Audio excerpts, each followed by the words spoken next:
의 내용들이 담겨 있습니다. 특히 이제 우리가 이 천수다란이를 독송하는 데 있어서 제 입을 먼저 청정히 하는 정구어 진언을 독송을 하고, 그 다음에 내가 기도하는 공간, 그죠? 내가 있는 공간에 동서남북 중앙, 그래서 오방에 안과 밖에 있는 모든 신들을 편안히 하는 진언을 이제 독송을 하게 됩니다.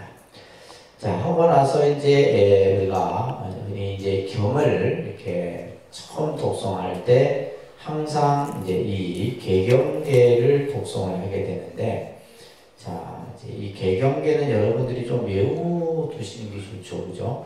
그래서 우리가 이제 경전 독송을 한다 했을 때 항상 제일 먼저 이 개경계를 하고 나서 개법장 진언, 진언까지, 그죠?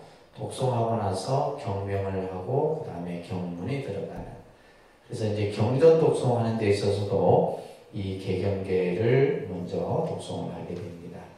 자, 따라합니다. 무상심심미묘법 백천만겁 난조 아금문견득수지 원해열의 진실의 가장 높고 미묘하고 깊고 깊은 법 백천만거 지나도록 만나기 어려워라. 내 이제 보고 듣고 얻어받아 지니오니 원컨대 열애의 진실한 뜻을 알게 하여 주시옵소서. 예, 이렇게 이제 이 개경계를 우리가 이제 항상 먼저 서두에 독송을 하게 되는데, 이 경이라고 하는 것은 우리가 흔히 이제 부처님 말씀을 전체 일컬어서 경이라 그래 하죠, 그죠?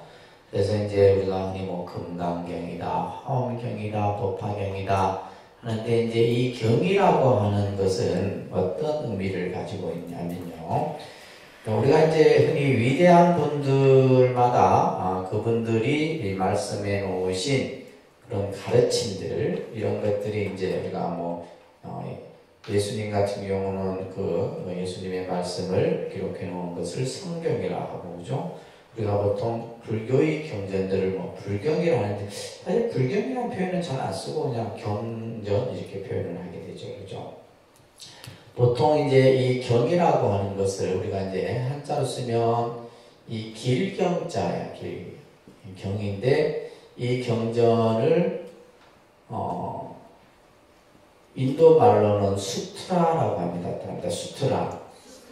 네, 수트라. 이게 수트라라고 이렇게 발음을 하게 돼요. 경을 수트라라 이렇게 하게 돼요. 그러면 이 수트라라고 하는 이것을 이제 중국 사람들이, 그죠? 이 한자인 이 경으로 설명을 했을 거잖아요, 그죠? 그래서 원래 이 경이 가지고 있는 원뜻은 뭐냐 하면 날실이죠, 날실. 날실. 이 날실을 전부 이제, 그러니까 날실의 의미예요, 날실. 그러니까 이 날실이라고 하는 것은 뭐냐면 한 가닥의 실을 가지고 마치 꽃을 하나하나 엮는 거예요. 엮어서 뭘 만드냐면 우리가 흔히 말하는 꽃다발을 만들다든지, 그죠? 이제 예를 들면 뭐 옷으로 이렇게 묶어갖고 하나의 목에 거는 그런 어떤 꽃 모양을 만드는 그런 의미가 바로 이제 이 경에 담겨 있는 거예요. 그러니까 우리가 이제 흔히 경이라고 한다면, 그렇죠? 부처님께서 그냥 언제 어느 때 이렇게 말씀해 놓으셨던 것들을 전부 마치 그 날실로 하나하나 부처님 말씀을 전부 이렇게 모아서, 그죠? 그래서 우리가 이제 초기 경전 같은 경우에 보게 되면 아함경이나 이런 경전 같은 경우는 긴 말씀의 경전, 짧은 말씀의 경전, 또 산문 형태의 경전, 시 형태의 경전, 이게 분류가 되어 있어요. 그래서 이제 그것을 우리가 이제 경전 분류를 할 때 몇 가지로 분류를 하냐면 12가지. 그러니까 부처님이 우리 중생들에게 12가지 형태의 말씀들을 이렇게 쭉 해놓으셨어요. 때로는 막 그냥 긴, 또 짧고, 뭐 시처럼.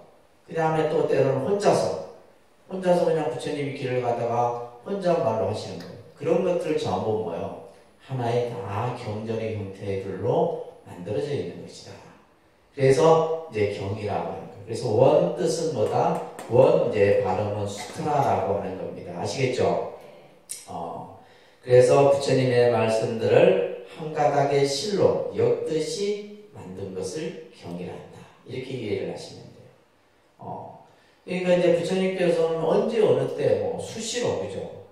예를 들면 제자들, 그러니까 뭐 한 사람이 됐든 10사람이 됐든 100사람이 됐든 뭐 1000사람이 됐든 간에 사람들이 모이는 곳이면 언제든지 부처님께서 말씀을 가르침을 주셨단 말이에요. 이제 그런 것들을 전부 이제 묶어갖고 그죠? 그래서 이제 우리가 보통 이제 이러한 경들 같은 경우에는 여러분들이 이제 또 알아야 두셔야 될 다른 경전 공부를 하신 분들은 말씀을 많이 들으셨을 텐데 부처님이 열반에 들기 직전에 아난이 옆에서 이런 질문을 합니다. 부처님께서 열반에 드신 후에 부처님의 말씀을 어떤 형태로 그것을 기록하고 하면 되겠습니까? 라고 물어요. 그럴 때 이제 부처님께서 내가 열반한 후에 나의 말을 기록할 때는 반드시 6가지의 형태를 구성을 해서 경을 편찬하도록 해라. 그것을 이제 보통 육시라고 해요. 육시. 6가지 형태인데, 우리가 이제 처음에 보게 되면 여러분들이 이제 이해를 제일 하기 쉬운 게, 그래서 경의 형태를 제일 아주 우리가 이제 잘 갖추어진 것이 대부분 경전도 마찬가지지만은 여러분들 신행집 317조 금강경을 한번 해보세요. 금강경 317페이지. 근데 뭐 자꾸 이제 그죠? 뭐 이렇게 금강경 공부한 분도 이런 얘기 듣고 해도 잘 이해가 안 돼. 한 번 들어서 그죠? 자 보면 그것을 이제 육성치라고 해요.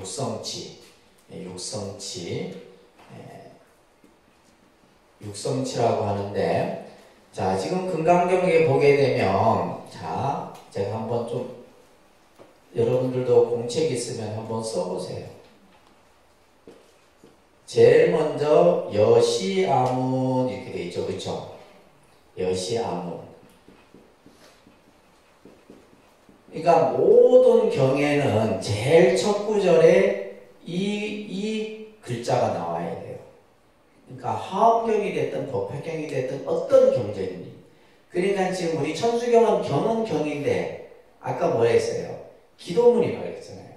그러면 그 차이점이 뭐냐면 천수원경에는 이와 같이 내가 들었습니다. 우리 앞에서 봤잖아요. 그렇죠? 관세음보살이 관음궁전에 계실 때 부처님께서 이제 천수경 원경에는 그렇게 구성이 되어 있어요. 되어 있는데 지금 이제 우리가 독송하는 이 천수경은 뭐다? 기도문이기 때문에 뭐부터 나와요? 정부업지론부터 나옵니다. 자, 그래서 여시아문, 일시, 그죠? 불 나오고, 그 다음에 제, 사이구, 그죠? 기수국 고도건이라고 하는 이제 장소가 나오고, 여대비구중해서 이제 여기서는 뭐 하냐면 이제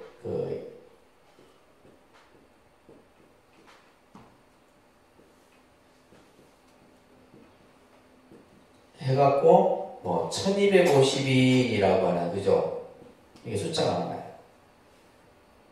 따라합니다. 여시아문, 일시, 불제사이국, 기수국 고도건, 여대비구중, 1250인구. 그러니까 모든 경전은 요 구성 요소를 다 가지고 있어요. 지금 요 형태가 제일 첫 구절에 나오는 거예요. 이것이 갖춰져야 돼요. 그래서 이것을 육성치라 이렇게 얘기를 하는데, 자, 여기서 중요한 거는 이와 같이 내가 들었다 했을 때 여기서는 신이 나와요. 신. 신. 분명히 내가 부처님 말씀을 들었다 이 말이에요. 그 분명히 그 믿음. 그래서 이 지금 요 구성 요소에서도 신이라고 하는 첫째의 믿음. 그러니까 부처님 말씀이다라는 믿음이죠. 그죠? 그래서 내가 들었다라고 했을 때는 여기서 이제 문성치가 나오는 거예요. 내가 분명히 들었다. 그죠? 신성치, 문성치 이렇게 나와요. 그래서 여기서의 나는 누구예요? 그래서 모든 경전은 누가 우리가 지금 이렇게 누구 때문에 지금 누구로 인해서 이 경전을 우리가 다 접하게 되냐면 아난이라고 하는 존재. 아난 존재. 여러분들 기본과정 때 배우셨죠? 아난 존재는 다문제일이다. 부처님 말씀을 가장 많이 들었어. 그것을 또 다 기억하고 있는 제자가 누구예요? 아난 존재. 이런 거 상당히 기본적인 것은 다 여러분 알고 계셔야 돼요. 그래서 모든 경전마다 이와 같이 나는 들었습니다 라고 했을 때 나는 누구다? 나는 누구다? 아난 존재다. 아난 존재. 그러니까 이 아난 존재가 분명히 내가 믿음을 가지고 부처님 말씀을 들었다 이 말이에요. 언제? 어느 때에 이 말이에요. 일시. 시가 나오는 거죠. 시가. 그러니까 예를 들면 몇 년도, 몇 월, 며칠, 구체적으로는 안 나오지만 어느 때 이렇게 나와요. 어느 때 시가 나와요. 누가? 부처님께서 누가 나와요? 그러니까 누가 법을 설했느냐 이건 주성치라고 해요. 주성치. 시성치, 주성치 이렇게 나와요. 그 다음에 어디에서 이렇게 장소가 나오죠? 이것을 이제 고처자를 써서 처성치라고 해요. 처성치. 어렵다 그죠? 한자로 쓰이는 거죠. 처성치.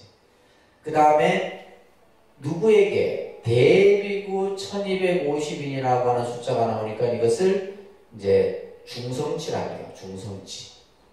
그래서 6개잖아요. 6개. 맞죠?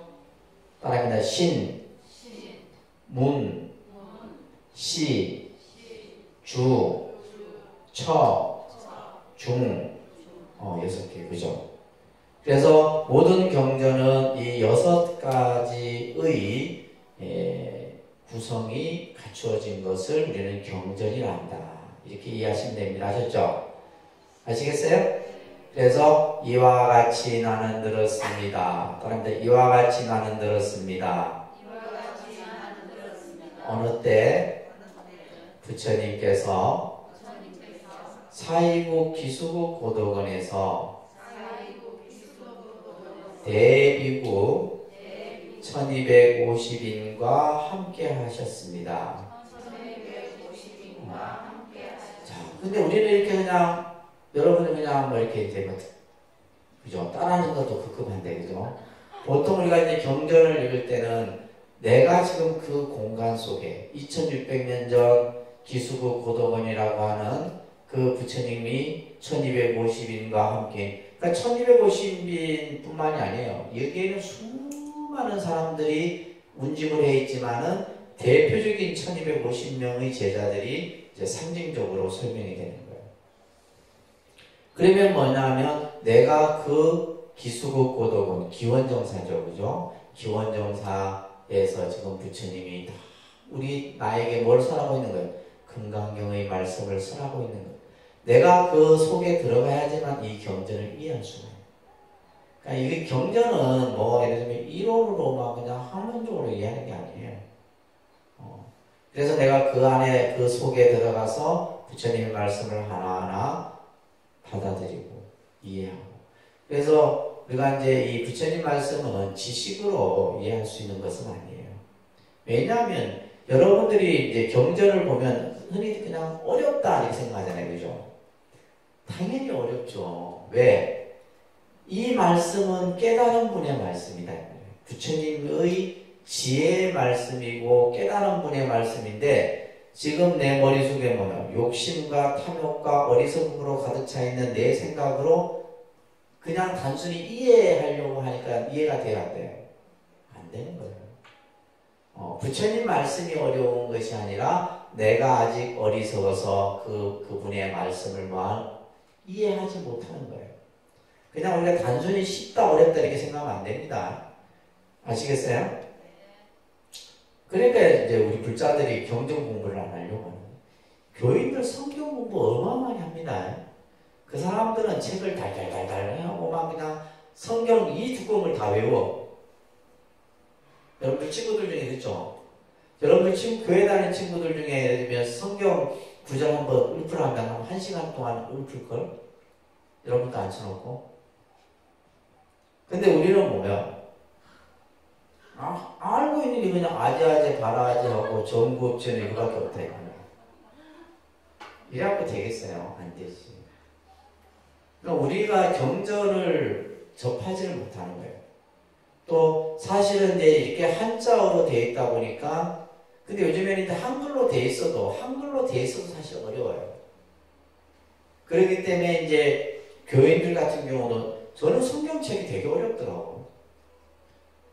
용어가 어려워요. 그 시대에 나왔던 그냥 무슨 그리스인들 유대교 이름들 있잖아요. 우리는 쉽잖아. 아나, 가서, 부르나, 사리불 길어봤자 서너 자거든. 근데 가네들은 보면 7, 8자래요. 유대교인들 여러분들 그리스 영화 이런 데 봐봐. 이름들이 되게 길잖아요. 막시무스 하면서 이러면서. 그러니까 우리는 이게 사실 어려운 게 아니에요. 근데 내 입장에서 보면 성경이 어려워.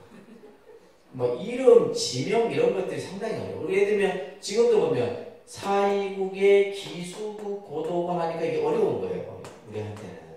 근데 이거 그냥 공부한 사람은 기원정사다 이렇게 하면 간단한데 그냥 나오는 말을 인도에서 사용했던 그 인도 말을 그대로 한자로 풀어놓은 거예요. 이런 식의. 근데 이제 이런 것들을 우리가 이제 공부를 해가면서 하면 어렵지 않죠, 그죠? 그래서 경전을 자꾸 어렵다라고 해서 공부를 게을리 하시면 안 됩니다. 여러분들이 부처님 불법을 만나서 내가 죽을 때까지 몇 권의 경전을 볼 수 있을 것 같아요? 채 10손가락도 안 돼. 너무 아깝지 않아요? 내가 언제 또 다시 부처님 법을 만나겠어요? 만나기 어렵습니다.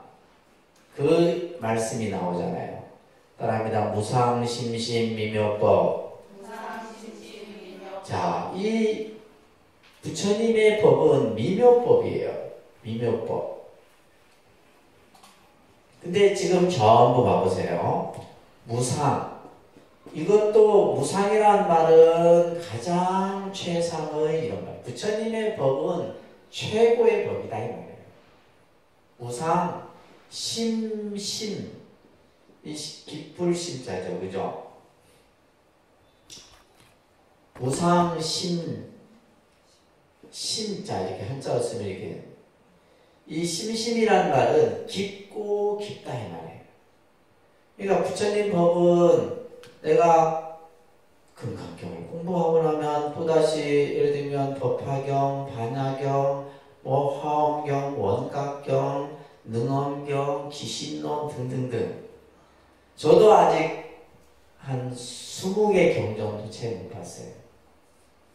대학 다니고 제가 대학 다니고 석사 다니고 박사하고 하는데도 채 몇 권 경제 못 보는 거예요.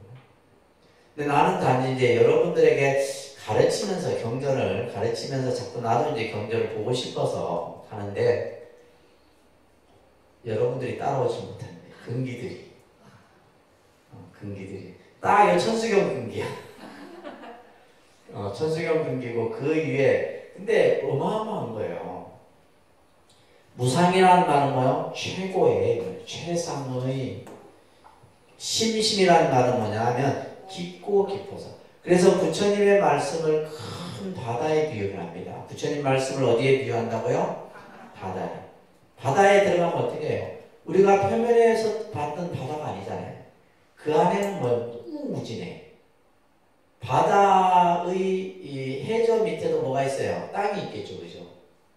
그 땅 밑에도 또 뭐가 있겠죠. 그러니까 우리가 예를 들면 자원들 같은 경우 석유나 이런 거 시추할 때 뭐 예를 들면 바다에서 이렇게 석유를 시추하잖아요. 가스라든지 이런 것들. 무궁무진한 거예요. 예를 들면 바다 깊이가 1000m, 2000m, 3000m 어마어마한 거거든. 그러니까 부처님의 말씀이 뭐와 큰 바다와 같아서 깊고 깊다 이 말이에요. 그리고 또 뭐예요? 미묘법이에요. 미묘. 미묘하다는 것은 알 수 없어. 미묘하다는 뜻은 뭐다? 알 수 없어. 그러니까 여러분들이 모르는 거예요. 어려워서 모르는 게 아니고 미묘하기 때문에 전부 지금 이것을 법이라고 하는 이것을 수식하는 거예요. 아닙니다. 무상법, 심심법, 미묘법.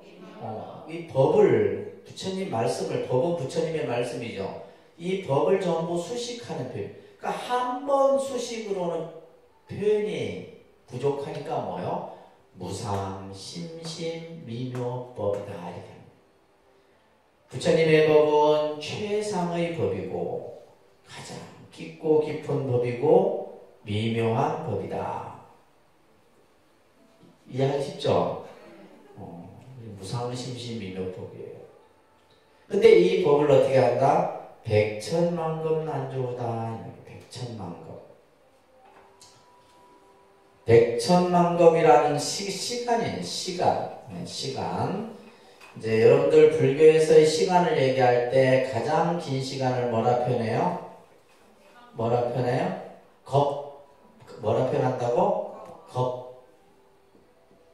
이 겁이라는 한자예요. 보통 보면 1급, 2급, 3급, 4급, 5급, 10급, 100급, 1000급, 만급. 근데 우리는 몇 급? 백천만급. 그러니까 쉽게 얘기해서 어마어마한 시간을 해요. 그래서 여러분들 경전을 보다 보면 무량겁 이런 말을 들어보신 적이 있을 거예요. 그러니까 무량겁. 한량없는 시간이에요. 그러니까 예를 들면 뭐 여기서는 지금 백천만겁이라고 하는 시간이 딱 그래도 그죠?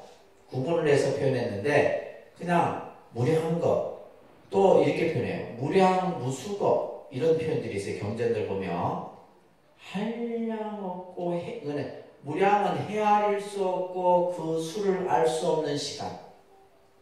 그러면 1급이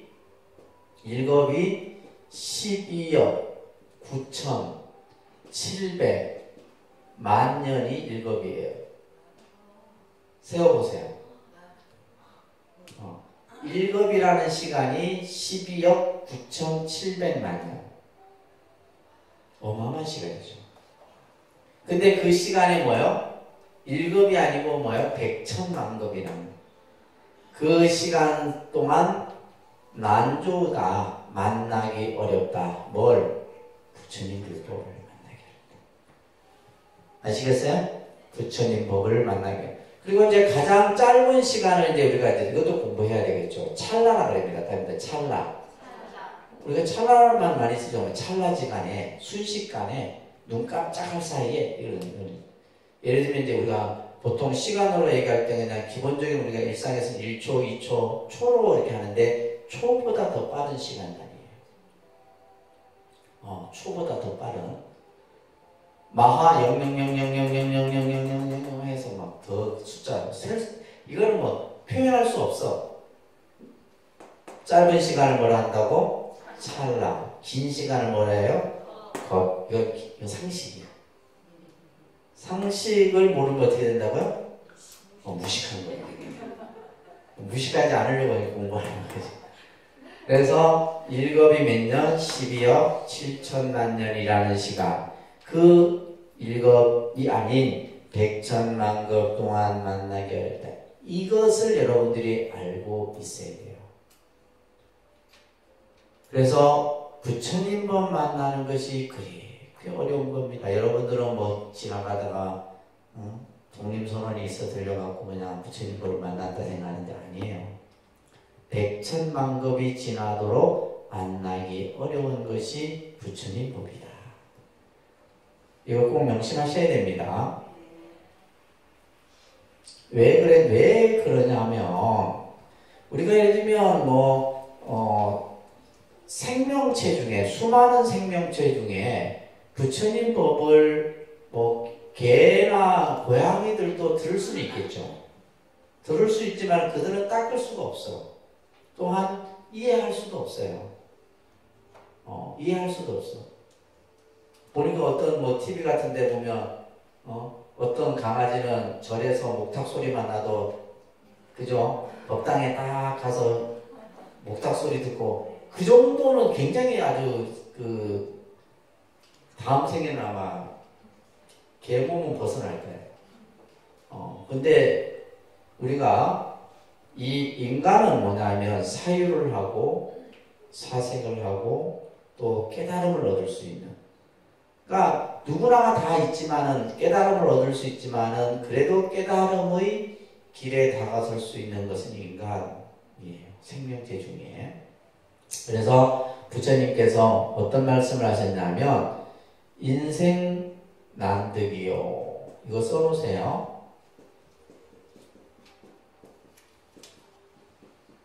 인생 난득이다. 인생 난득은 무슨 말이에요? 사람 몸 받기 어렵다 이 말이에요. 사람은 받기 어려워요. 제가 늘 말씀드리지만 여러분들이 다음 생에 사람 몸 받기 내가 볼 때는 쉽지 않아요. 그래도 여러분이 전생에 닦아놓은 복이 있어서 인간 몸 받으신 거예요. 그렇게 부처님 법을 공부하는 사람은 그런 생각을 가져야 돼요. 아셨죠? 사람 몸 받기 어렵습니다. 그래서 불교에서는 자살 이런 것들을 이제 굉장히 엄격하게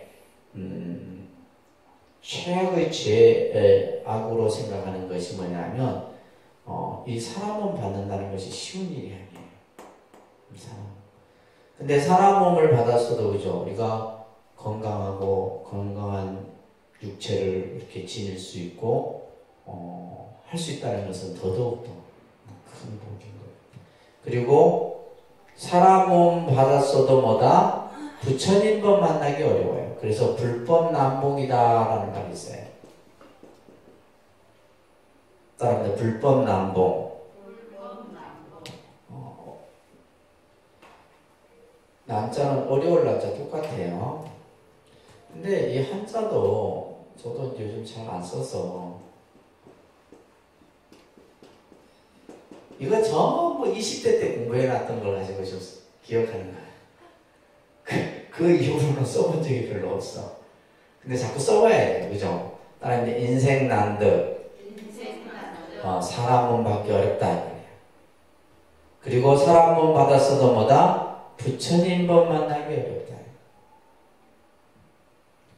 그리고 이제 여기에 이제 좀 더 있는데, 옛날 스님들이 하는 말. 사람 몸을 만나서도 남자로 태어나기 어렵다. 여러분들 입장에서 좀 기분 나쁜 소리인데, 그죠? 남자 몸 받기가 어렵대요. 그 이유는 부처님한테 물어보세요. 부처님 말씀이니까. 사람은 남자로 태어나기 어렵고, 남자로 태어났어도 뭐예요? 깨달음을 얻기 어렵다. 이렇게 해서 4가지 어려움이 있다. 이렇게 얘기를 하는데, 이것만 기억하세요. 사람 몸을 받기 어렵고, 부처님 법 만나기 어렵다. 그래서 백천만법난조예요. 그것을 밑에 맹구목이라고 하는 아주 유명한 비유가 있습니다. 맹구. 그러니까 맹구는 뭐냐면 구자예요. 거북구자인데 눈먼 거북이가 1000년에 한 번 이 거북이가 바깥 세상을 보기 위해서 망망대해 속에, 그러니까 이 널판지 속에 구멍이 하나 뚫려 있었어요. 구멍이 하나 뚫려 있는데 눈먼 거북이가 그 망망대해 속에 거북이가 그 널판지에 목을 넣어서 바깥 세상을 한 번 보는 것만큼 어려운 것이 바로 뭐다? 부처님 법 만나는 거다. 확률이 뭐요? 로또 확률보다도 어려워요. 오히려 로또가 더 쉬워. 그래서 이 부처님 법 만나기 어렵다라고 하는 것을 여러분들이 꼭 하셔야 돼요. 그래서 내가 만나기 어려운 부처님 법 법을 이제서야 만났구나. 이런 발심을 하는 사람은 공부가 빨리 할 수 있어요. 그런 생각 여러분들 가지셔야 됩니다. 그래야지 부처님에 대한 가르침이 아주 새롭게 여러분들 마음속에 다가올 수가 있어요. 아금견득수지하니 내가 이제 이 경전을 어떻게 해요? 그죠? 이제 듣고 보고 얻어 수지하니 문견득수지하니 그죠? 그래서 우리가 이것을 흔히 이제 이것을 하나의 단어로 이렇게 표현할 때 이제 금강경이나 법화경이나 이런 경전에서 꼭 강조하는 것이 뭐냐면 수지독송이라는 말이 있어요. 따라합니다. 수지독송. 우리가 경전을 어떻게 한다? 수지독송한다. 수지독송한다. 그래서 수지독송의 공덕은 큰 거예요. 그래서 여러분들에게 경전을 자꾸 읽고 하라고 하는 겁니다. 첫째는 뭐냐면 수지는 뭐냐면 바다. 내가 지니는 거예요. 수지. 받을 숫자, 가질 지자. 내가 경전을 받아 지니는 거예요. 그러니까 여러분들이 지금 이 독립 신행집을 가지고 다니는 거, 경전을 뭐 하고 있는 뭐 하는 거예요? 수지하는 거예요. 아시겠죠? 그래서 우리가 경전을 수지하는 거. 그래서 경전은 어떻게 보면 여러분들을 지켜주는 하나의 어떻게 보면 이 경전 속에는 삼보가 있는 것이고 그죠? 그래서 이 경전을 잘 수지만 해도 여러분들이 액난으로부터 벗어날 수 있어요. 수지하는 거. 그래서 어떤 스님은 그냥 경전을 그냥 목에 잘 때 이마에 들고 왜? 여기에 있는 말씀이 다 머릿속에 들어오려고. 그래서 딱 이게 지니는 거예요. 수지하는 거예요. 근데 이 수지는 그냥 단순히 우리가 어떤 모양으로서 수지하는 것이 아니라 뭐요? 여기에서는 뭘 가지고? 믿음을 가지고. 뭘 가지고요? 믿음을 가지고 내가 받아지는 거예요. 그리고 나서는 뭐요? 독송이라고 해요. 독송. 우리가 이제 경전을 읽고, 그죠? 외우는 것을, 독은 읽는 거예요. 읽고 외우는 거. 받아지녀서 읽고 외워야 돼요. 제가 옛날에는 이거 관세음보살 관음경 다 외웠었어요. 옛날에는 무조건 외워야 돼요. 무조건. 우리 스님들. 그래갖고, 강원에서 저희가 이제 통도사나 이런 데 이제 스님들 공부하는 데서는 하루 외우는 분량을 줘요. 외우는 분량을. 외우는 방법은 그냥 무조건 읽어야 돼. 읽고 쓰고 그리고 내가 막 집중해서 그것을 암기하고 그렇게 해서 공부를 했었어요. 저희들 같은 경우. 그래서 우리가 경전을 독송한다라고 했을 때는 뭐예요? 읽고 외우는 것을. 그 다음에 이제 수지 독송, 나중에 이제 법화경 같은 경우는 뭐예요? 사경, 그죠? 베껴 쓰는 거. 사경까지 나오는 거죠. 이제 그냥 읽고 쓰는데, 읽고 그냥 외우는 것에 그치는 것이 아니라 그것을 뭐예요? 똑같이 이제 베껴 쓰는 거죠. 이런 것들이 뭐다? 공덕이 무량하다. 그런 것들이 이제 법화경 같은 데서 제일 많이 강조됩니다. 법화경, 화엄경, 금강경도 마찬가지예요.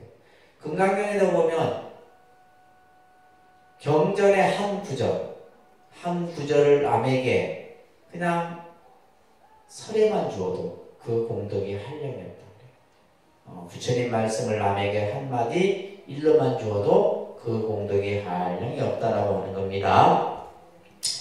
자, 그래서 지금 이제 악은 문견득수지하니 원의 열의 진실이라. 원컨대, 그죠? 부처님 열의 진실한 뜻을 내가 알게 하여 주십시오.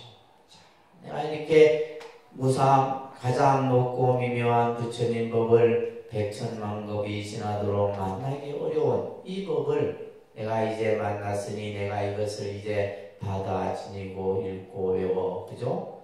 이것을 가져오니 열애의 진실한 그 가르침을 내가 알게 하여 주십시오.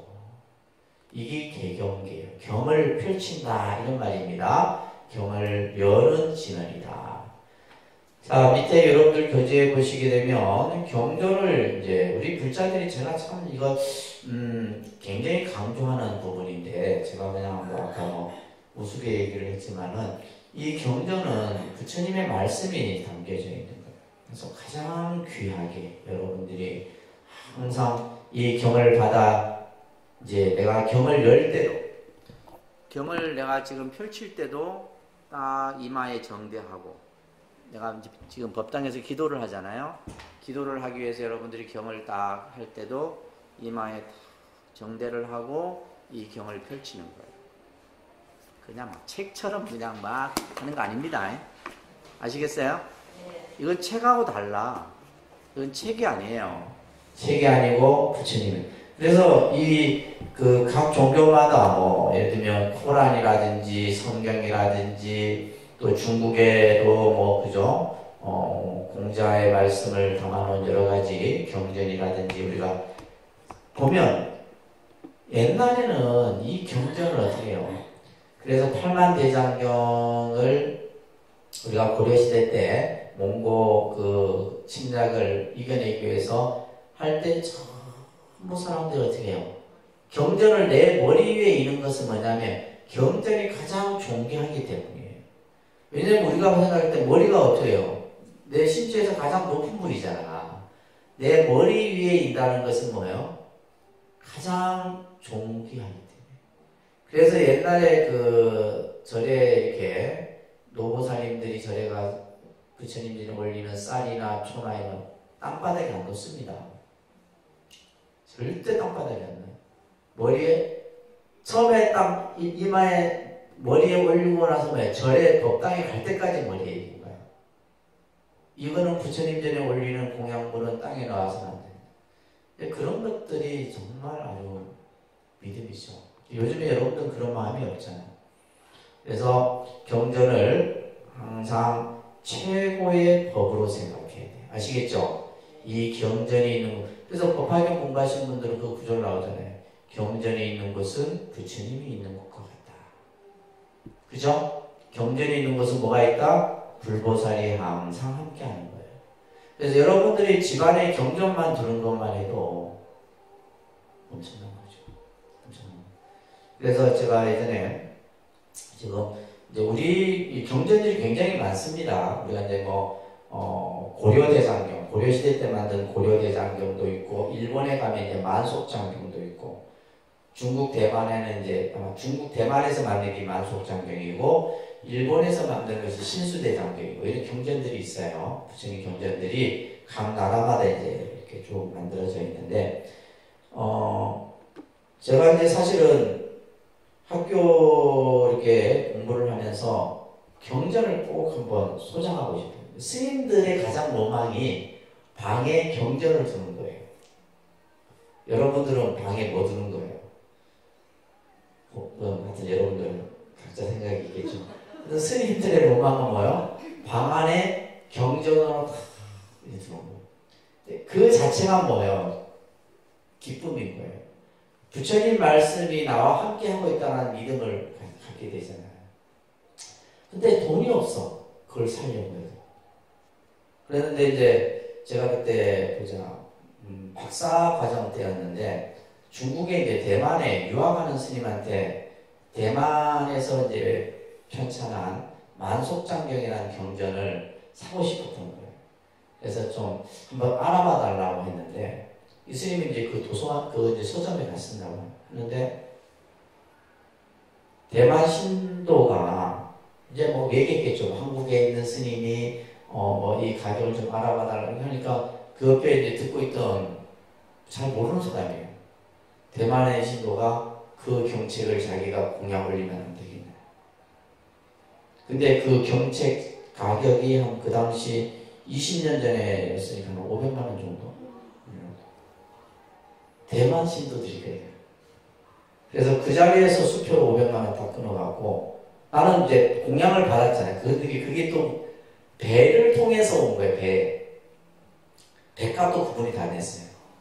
그 배에 이제 실려갖고 한 달 이렇게 해갖고 저한테 왔는데, 그래서 제가 이제 그 경책을 가지고 이제 박사 논문도 쓰고 막 그랬는데, 이제 학교 도서관에 가면 있겠죠. 도서관에 가면 있지만은 그 만속장경을 제가 제일 갖고 싶었었어요. 갖고 싶었던 것을 진짜 얼굴도 모르는 대만 불자가 그 책을 저한테 공양을 올려서. 그죠? 근데 그런 공양들은 제가 지금도 항상 그 경책을 볼 때마다 그 시주 한 분의 감사함을 생각하고, 또 내가 이제 박사 학위를 받을 때도 그분의 공덕을 생각하게 되고, 그래야 되잖아요. 그죠? 그 사람은 그래서 내가 언젠가는 그런 인연을 또 만나겠죠. 그죠? 그래서 이제 만속장경이 저한테 이제 제가 소장하게 됐어요. 또 한 번은 제가 부산에 있을 때였는데, 전화가 왔는데, 우리 이제 이제 그 럭키 아파트라고 동네에서, 그러니까 아파트가 좀 부자들이 사는 아파트예요. 럭키 아파트에 사시는 분인데, 스님, 저한테 책이 부처님 경전이 있는데 스님 안 가져가시겠습니까? 그래서 나도 일반 사람들이 가지고 있는 책이 해봤자 좀 구질구질한 책들 아니겠나 싶어가고, 그래도 일단은 그래도 스님이 공부하는 스님인 것 같아서 제가 스님께 연락을 했다고. 그래서 이제 그날도 비가 부실부실 내리는 날인데 갔는데 아파트 이제 입구에다 책을 이제 쌓아놓은 거예요. 그 책이 또 뭐냐면 일본에서 편찬한 신수대장이에요. 신수대장인데 이분이 뭐냐면 아까 그 얘기예요. 이제 자기들이 그 아파트에 입주하면서 그 경전을 집안에다가 다 모셔놨단 말이에요. 몇십 년을 모셔놓고, 이제 그런데 이제 자기들이 이제 좀 이제 나이도 들고 해서, 다른 곳으로 이제 이사하기 위해서 이 경전을 누군가에게 드리긴 드려야 되는데, 근데 그것도 돈으로 사면 몇백만 원이죠. 몇백만 원. 하고 이제 내가 딱 보는 순간에 어이구야, 이 책을 진짜 다 줍니까? 하니까 다 스님 다 드리는. 근데 진짜 한 권도, 근데 그런 말 그대로 1, 2, 3, 4, 5 뭐 해갖고 30몇 권에게 좀 한 권이라고 빠지면 그 값어치가 떨어지거든요. 근데 빠지지 않고 다 있는 거예요. 그래갖고 비가 오는데도 힘든지도 모르고 그걸 다 지고 왔네.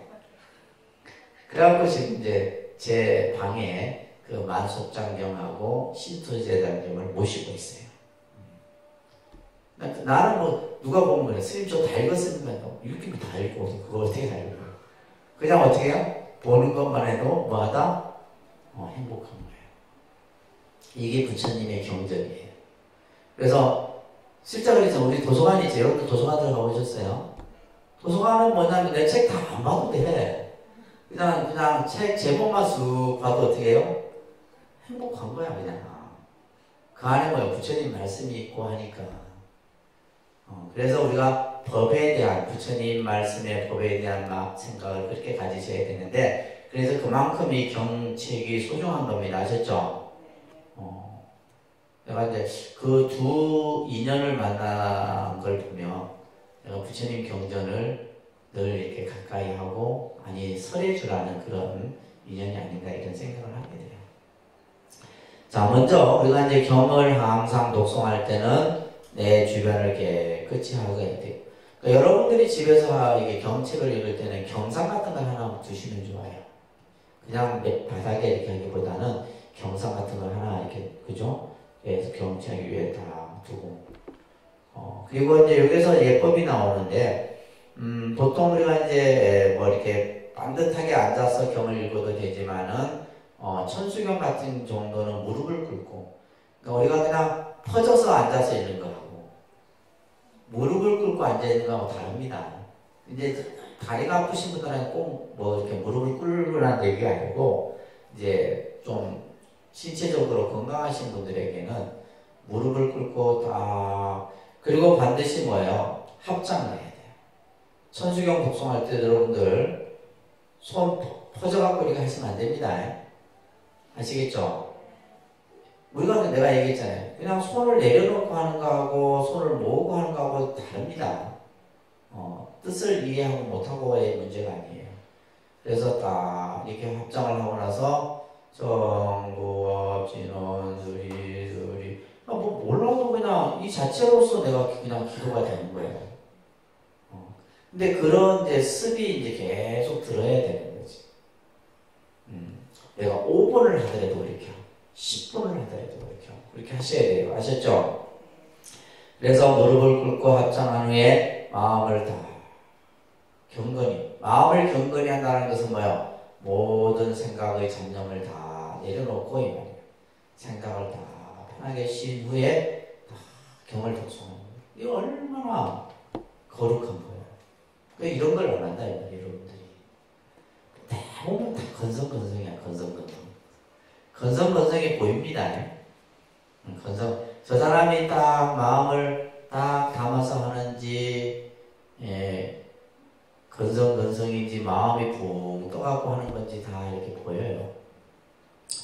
자, 그래서 경전 독송할 때는 이런 마음 자세 꼭 가지시기 바랍니다. 아셨죠? 그래서 이제 위에 그 두 번째 보게 되면, 그래서 경전을 경성에 올려놓고 나서 경전 그 자체에 3배를 올리는 거예요. 이 경전이 뭐예요? 부처님이니까. 따로 여러분들 뭐 집에 뭐 불상 모시라면 싫어하잖아요. 왜 싫어요? 모시면 얼마나 좋은데. 제대로 못 모시니까 그런 거예요. 그래서 뭐 옛날에 뭐 또 보면 집안에 그런 게 있으면 안 좋다 해갖고 절에다 다 가지고 안 그래요. 일본 같은 경우는 집집마다 다 불단이 있는데 집집마다 불단이 있어요. 그래서 그 아침에 출근하기 전에 인사하고 퇴근해서도 먼저 그게 불단에 인사하고 이런 것들이 생활화되어 있어요. 일본 같은 경우.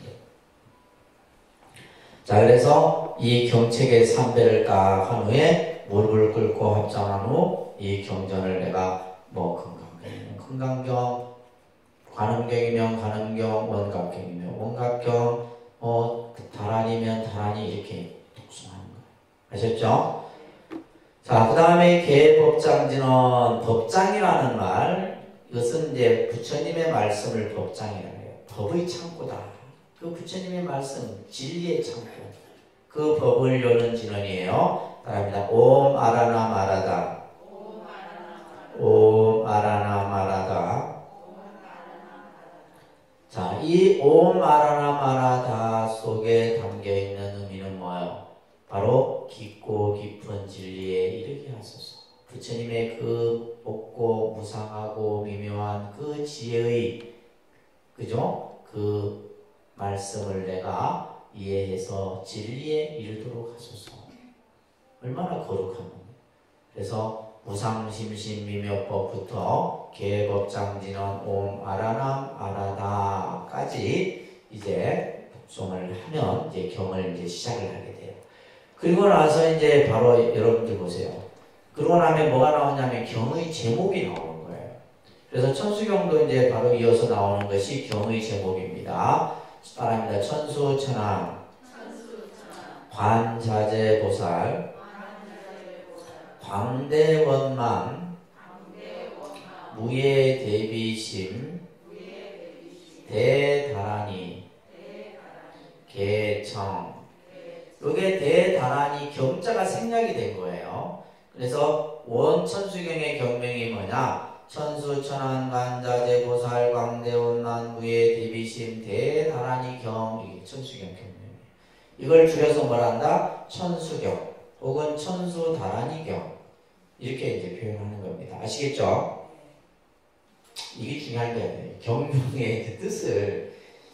그래서 우리가 예를 들면 금강경 같은 경우 금강반야 바라밀경, 반야신경도 마하반야 바라밀다신경, 화엄경도 대방만불 화엄경, 법화경 같은 경우도 일승묘법연화경. 그러니까 경명 속에 사실은 뭐냐면 모든 뜻이 다 담겨요. 그래서 경명이 중요한 겁니다.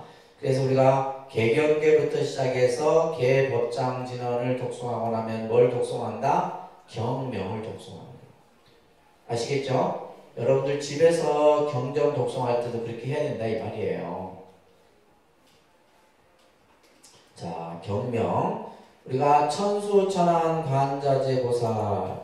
자, 우리가 이제 보면 그냥 반야심경에도 보면 관자재보살이 나와요.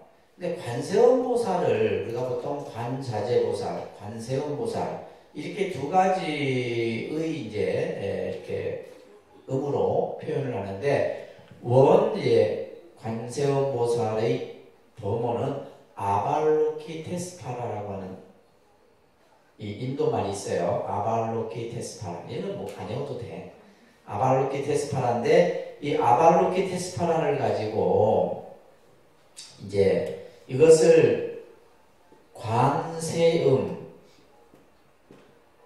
보살, 관자재보살. 우리가 앞에서 이제 관세음하고 이걸 설명을 한번 드렸었어요. 그죠? 기억나세요? 벌써 다 잊어버렸어. 지금 한 3주도 안 지나갔는데. 관세음, 관자재보살. 앞에 관세음보살을 설명할 때 한번 말씀을 드렸었어요. 근데 이제 이 관자재보살은 그 아발로키테스파라는 인도 말을 이제 결국 중국의 한자로 번역을 하는데 그 번역한 사람에 따라서 이렇게 달라져요. 그래서 예를 들면 현장, 당나라 현장 스님이 이 당나라 때 인물이에요.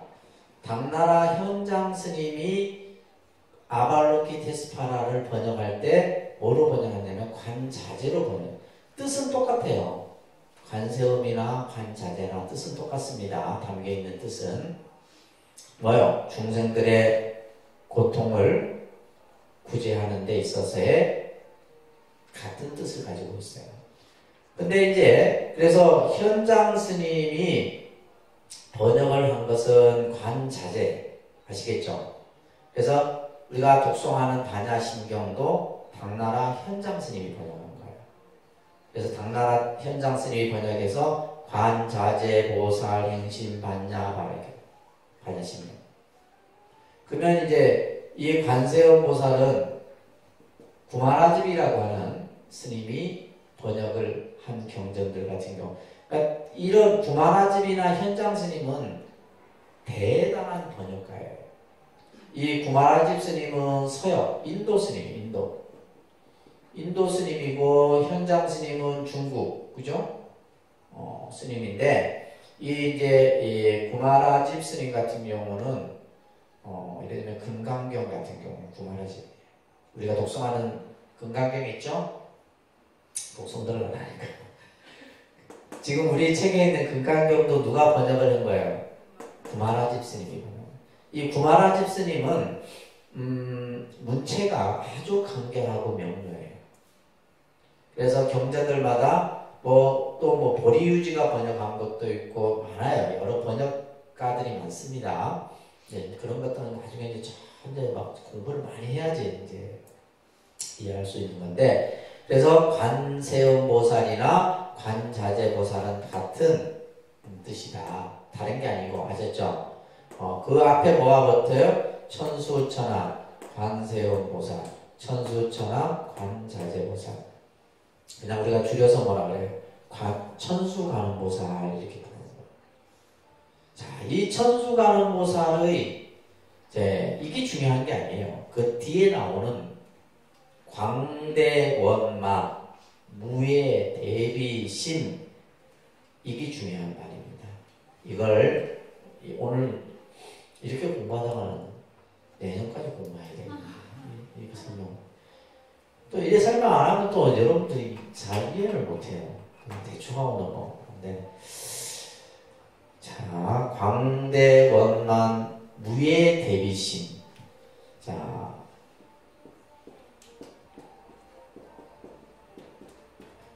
이 광대, 한자로 쓰면 광대예요. 광대.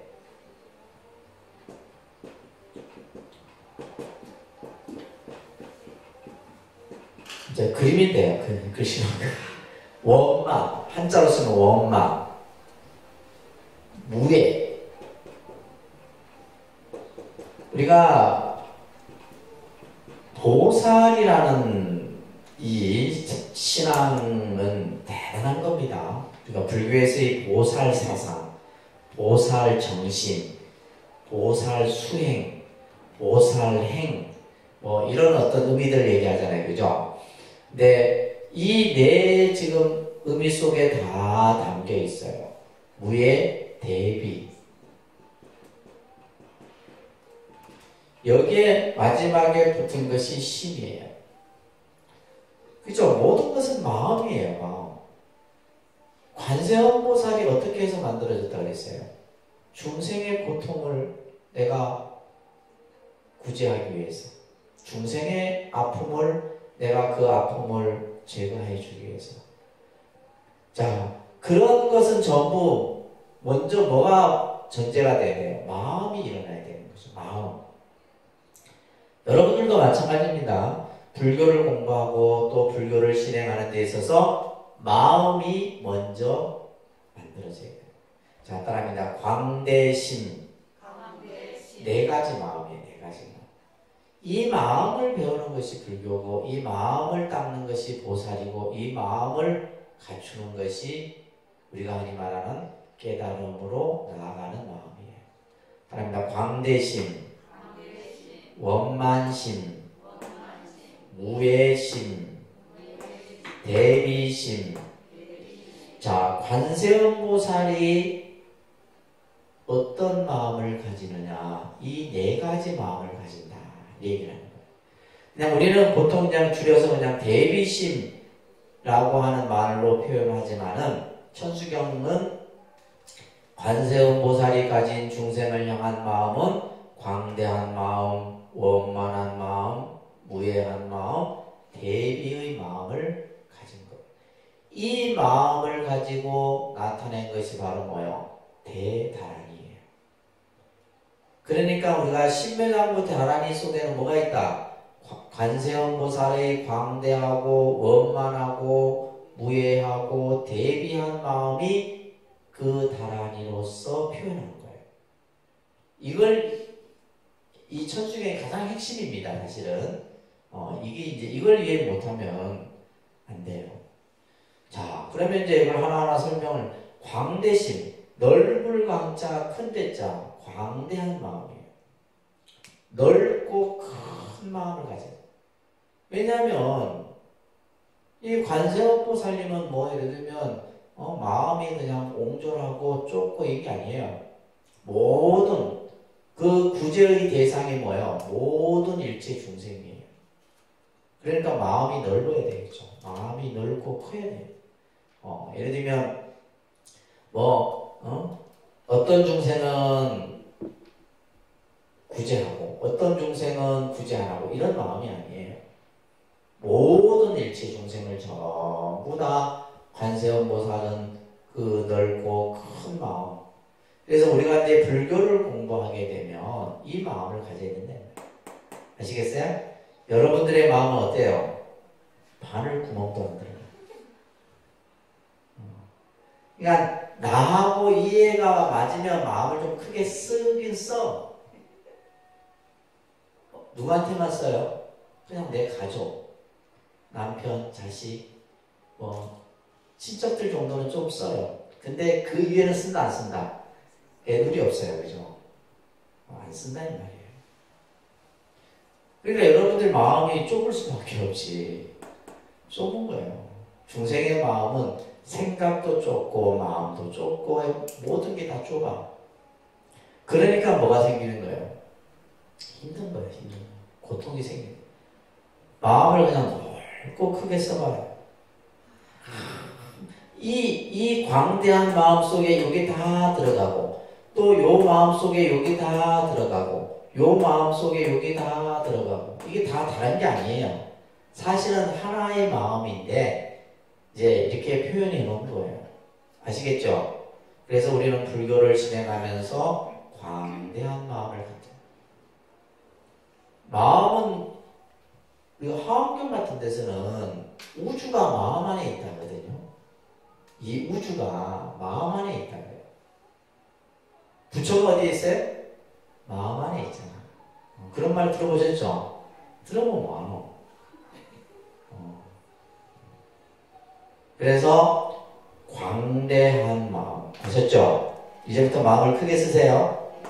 내 친한 사람만 쓰지 말고 모든 사람들에게. 그 다음에 원만심. 원만하다. 이 원만하다는 마음은 뭐예요? 우리는 어떤 마음이 어떠냐면 마음이 뭐가 나 있어. 마음이 어떻게 해요? 여러분들 마음은 이래. 내 마음이 어떤 대상에 대해서 충돌이 생기는 거예요. 쉽게 얘기하면 이거예요. 누가 내한테 좋은 얘기하면 그냥 기분이 히 좋았다가 또 안 좋은 소리 들으면 확 또 막 열받고 막 마음이 원만하다는 뜻은 모양으로 치면 이런 거예요. 마음이 둥글둥글 해서 뭐가 나잖아요. 이것을 원만심이라고 그래요. 아시겠죠? 마음이 원만해야 돼. 모든 것을 품어 안을 수 있는 그런 마음을 가지셔야 돼요. 그것을 무슨 마음이라고 그래요? 원만심. 이게 보살이 가진 마음이에요. 원만심. 그리고 무예심이에요. 무예심이라는 말은 걸림이 없는 마음. 무예심은 어떤 마음? 걸림이 없는 마음. 근데 우리 마음은 다 걸려요. 경계에 걸린다 이 말이에요. 이거는 다 우리가 마음이 어떤 대상에 걸린다라고 하는 것은 내 마음이 자유롭지가 못해. 넓지가 못하고 원만하지 못하기 때문에 마음이 이것은 뭘 뜻하냐면 장애가 일어난다. 마음에 뭐가 생긴다? 장애가 생기는 거예요. 마음에 장애가 생긴다는 것은 마음에 불편함이 생기는 거예요. 왜 생겨요? 마음이 광대하지 못하고 마음이 원만하지 못하기 때문에 마음이 장애가 생겨요. 근데 장애가 없어야 돼요. 걸림이 없어야 돼요. 무슨 말인지 아시겠죠? 마음이 걸림이 됩니다. 이게 알아서 중요한 게 아니에요. 이거는 뭐 해야 돼요? 닦아야 돼요. 그러면 이 마음을 닦기 위한 행위 바로 뭐예요? 육바람의 행위예요. 무슨 행? 육바람의 행위. 근데 실제 우리는 이미 불교는 어떤 수행을 통해서 어떻게 닦아가야 하고 무엇을 이루어야 되는 걸 이미 다 나와 있어. 근데 우리는 그것을 자꾸 이론으로만 생각하는 거예요. 실천으로 생각하지 못하고. 자, 그래서 무예심 아셨죠? 걸림이 없어요. 나를 욕하든 나에게 누가 나를 칭찬하든 뭔가 마음에 안 맞든 뜻에 안 맞든 근데 중생이 그렇게 쉬운 게 아니에요. 이게 지금 제가 말은 이렇게 하지만은 이게 다 뭐하다? 어려운 것들이에요. 이렇게만 되면 바로 뭐예요? 보살이지. 근데 여러분들이 이런 마음을 닮아가기 때문에 뭐라 한다? 보살이라 하는 거예요. 마지막에 대비심이에요. 비심은 뭐냐면 중생의 아픔을 같이 안다는 거예요. 근데 그 마음이 절대적이야. 그 마음을 가진 분이 누구다? 관세음 보살이다. 그러니까 관세음 보살의 마음은 이 마음이에요. 따라합니다. 광대원만, 무예대비심. 네, 자, 이 마음을 꼭 기억하십시오. 이게 바로 무슨 마음이고? 보살의 마음이고, 이 마음이 관세음 보살의 마음이고, 이 마음이 우리가 닦아야 할 마음이다. 그래서 광대한 마음, 넓고 큰 마음, 모가 나지 않는 원만한 마음, 걸림이 없는 무해한 마음, 다른 사람의 고통과 아픔을 그 아픔을 함께 나누는 대비의 마음. 이 마음 이상의 마음은 없다 이 말이에요. 아시겠죠? 자, 이 마음을 그죠? 다란이로서 대다란이로서 표현해 놓은 말씀이 바로 천수경이다. 그래서 대다란이 경 이렇게 경자가 생략되어 있는데 그 대신 이제 이 천수경은 뭐냐면 밑에 개청이라고 하는 부분이 이제 설명되어 있어요. 개청. 이 개청이라는 말은 이제부터 천수경을 열기를 청하는 겁니다. 천수경 대다란이를 어떻게 한다? 열어 청하는 겁니다. 그래서 천수경의 핵심인 다란이를 외우기 전에 뭘 드러내 보이는 부분이에요? 우리의 서원을 드러내 보인다. 뭘 드러낸다? 우리의 서원. 내가 지금 천수경을 독송하기 이전에 지금 내가 가진 내 마음을 딱 열어 보이는데 이것은 내가 간절히 기도하는 마음으로서 표현하는 표현이 바로 개청의 뜻입니다. 아시겠죠? 따라합니다. 천수천왕 관자재보살 광대원망 무예대비심 대다란이 개청. 그래서 우리가 이제 천수경을 독송할 때 천수천왕 관자재보살 광대원망 무예대비심 대다란이 개청. 그래서 이 다란이를 이제 내가 서원을 가지고, 그죠? 이 다란이를 독송하고자 합니다. 이렇게 하는 거예요. 왜냐면 이게 지금 기도문이잖아요. 그래서 이제 그 다음에 나오는 것이 바로 뭐냐면, 자, 제3강에 나오는 내용이, 천수관음보살의 공덕을 찬탄하는 내용이에요. 공덕을 찬탄하는 내용. 자, 따라합니다. 개수관음대비주 원료공신상호신 천비장엄보지 천왕광명병간조 진실어중선미러 무의심내 기비심. 자, 지금 이제 내가 간절한 원을 세워서, 그죠? 서원을 세워서 이 다란이를 열기를 청합니다 하고 나서 이제 우리가 이제 이 다란이를 이제 독송에 들어가는데, 독송에 들어가기 전에 이제 뭐가 먼저 지금 나오냐 하면 공덕을 찬탄한다. 뭘 찬탄한다고요? 불교의 기도는 제가 첫 시간에도 얘기했지만은 뭐라 그랬어요? 찬탄이라고 그랬어요. 찬탄. 기도는 바로 기도 입구는 뭐다? 찬탄이에요. 기도라는 것이 뭐냐면 찬탄이에요. 찬탄. 이렇게 이해하시면 됩니다. 근데 우리는 뭐 기도하면 뭔가 내 소원을 얘기하고 뭔가 하여튼 되게 어렵게 생각하는데 기도는 찬탄이에요. 찬탄. 그래서 우리가 그러면 무엇을 찬탄하나 했을 때 불보살의 공덕을 찬탄하는 거예요. 뭘 찬탄한다? 불보살이 지닌 공덕. 그러면 이 공덕이라고 하는 것은 관세음보살의 공덕이죠. 관세음보살. 그러니까 우리가 관세음보살이 어떠한 마음, 어떠한 행을 하고 어떠한 중생을 향한 마음을 가졌기에 그 공덕에 대한 것을 찬탄합니다. 우리가 예를 들면 어떤 위대한 사람에 대해서 이제 좋은 칭찬을 할 때 그 사람의 가정의 어릴 때의 어떤 성장 과정, 또 힘들었던 고뇌, 삶의 역경 이런 것들 얘기하잖아요. 그죠? 똑같아요. 그게 뭐냐면 그러면서 마지막에 그 사람은 위대하고 훌륭해. 그래서 우리가 예를 들면 관세음보살의 공덕을 찬탄하는 것은 뭐요? 그분이 가지고 있는 수행의 힘, 원력의 힘, 또 중생을 향한 마음, 이런 마음들이 전부 뭐가 되는 거예요? 공덕이 되는 거예요. 그래서 우리가 관음 기도는 관세음보살의 공덕을 찬탄하는 것이 관음 기도고, 지장 기도는 뭐예요? 지장보살의 공덕을 찬탄하는 거예요. 아시겠어요? 화엄 기도는 뭐예요? 화엄 성중의 공덕을 찬탄하는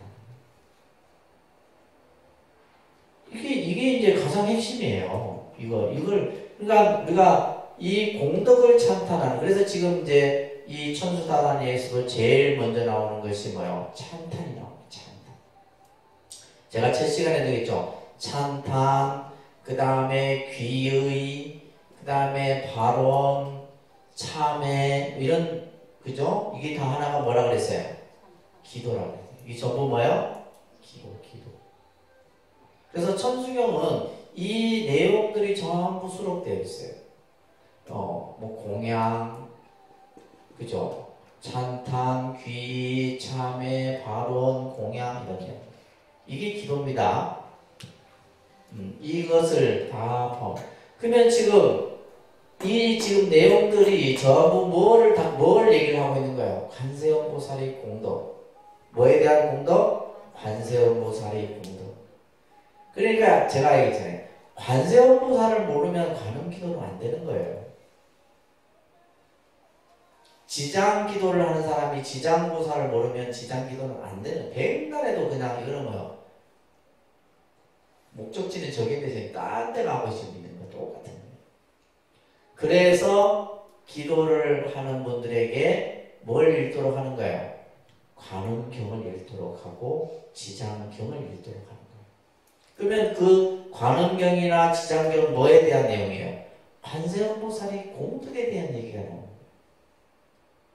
관세음보살의 공덕, 관세음보살의 위실력, 관세음보살의 가피, 이런 것에 대한 얘기가 나와요. 지장기도도 마찬가지죠. 무슨 말인지 이해 좀 감을 잡으시겠어요? 근데 중요한 것은 이제 기도하는 마음이 생겨야 되는데 기도하는 마음이 안 생기는 게 문제예요. 자, 관세음보살의 공덕을 찬탄하는데, 자, 그 찬탄의 내용을 한번 보겠습니다. 자, 개수관음 대비주 이렇게 되어 있죠, 그죠? 관음의 대비주에 머리 숙여 예를 올립니다. 개수라는 말은 머리를 내가 조아린다 이 말이에요. 머리를 다. 이 개수라는 말은 내가 정성의 표현이죠. 우리가 머리를 숙인다는 것은 예를 갖추는 거죠. 아주 지극한 예를 갖추는 거예요.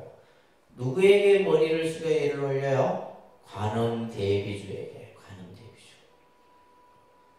이 주는, 대비주는 누구냐면 크게 자비로운, 큰 자비로서 그 모습을 갖추신 관음 대비주. 다시 말해서 관세음보살님에게 머리 숙여 예를 올립니다. 이런 의미예요. 개수관음 대비주가, 아시겠죠?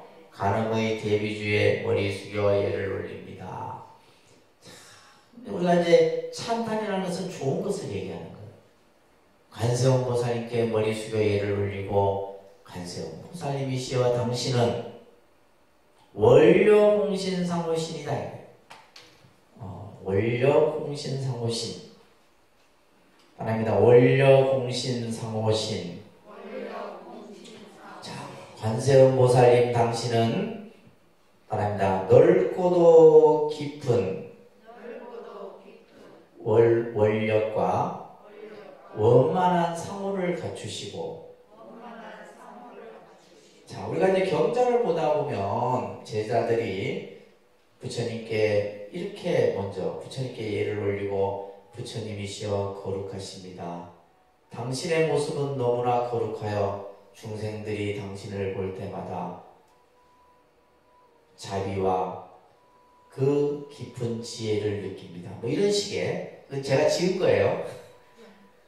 이렇게 지을 수 있어야 된다 이 말이에요. 내가 부처님 앞에 섰을 때 그 부처님을 향하는 마음 속에 여러분들이 표현할 수 있는 표현력을 다 내보내요. 근데 그게 안 되지, 여러분들. 그냥 부처님을 봐도 뭐예요? 밋밋하고, 그냥 단순히 여러분들은 뭐예요? 또 부처님을 불상을 보고도 잘생겼니, 못생겼니, 이걸 가지고 해요. 부처님에 대한 거룩한 마음. 그래서 우리가 기도라고 하는 것이 딴 것이 아니라 아까 뭐라고 그랬어요? 찬탄이라고 했어요. 그러면 내가 찬탄을 하기 위해서는 뭐예요? 그분에 대해서 알아야 돼요. 그래서 관세음보살님 당신은 이런 그러니까 우리가 좀 풀어서 얘기하면 그런 뜻이에요. 넓고 깊은 원력과 원력홍신이다, 그죠? 관세음보살은 너무 큰 원력과, 그죠? 그 원력이 홍신이에요. 너무 넓고 깊어. 따라합니다. 원려홍심. 예, 홍심, 넓은 홍자, 깊을 심자예요. 중생을 향한 그 원력이 너무 크고 깊다 이 말이에요. 그러면서 상호심, 모습 또한 거룩하십니다. 이런 뜻이에요. 지금 누구에게 얘기하는 거예요? 관세음보살에게 얘기하는 거예요. 당신은 원력이 넓고 크고 상호 또한 원만하십니다. 자, 이렇게 이제 지금 표현을 하는데, 자, 여러분들 밑에 보시면, 우리가 이제 불보살님의 모습을 이제 상호라는 것은 외형의 모습을 말하는 거예요. 그것을 우리가 표현할 때 따릅니다. 32상, 80종호, 32상, 80종호, 이렇게 이제 표현하는데, 이것을 상호라고 해요. 끝에 이제 모양상자, 끝에 조으로자에서 저 사람 상호가 좋다라는 거 하는 것은 그 상대가 가지고 있는 전체적인, 그죠? 눈이면 눈, 코면 코, 귀면 귀의 전체적인 모습을 보고 얘기하는 거예요. 그래서 부처님의 상호는 뭐야? 아주 길상이에요, 길상. 그래서 부처님의 상호를 다 보기만 봐도 뭐요? 거룩한 마음이 생기고, 그가 부처님께 다 예를 올리고, 부처님께 공양을 올리고, 부처님을 찬탄하고, 이러한, 그죠? 내용들, 마음들이 일어나는 거예요.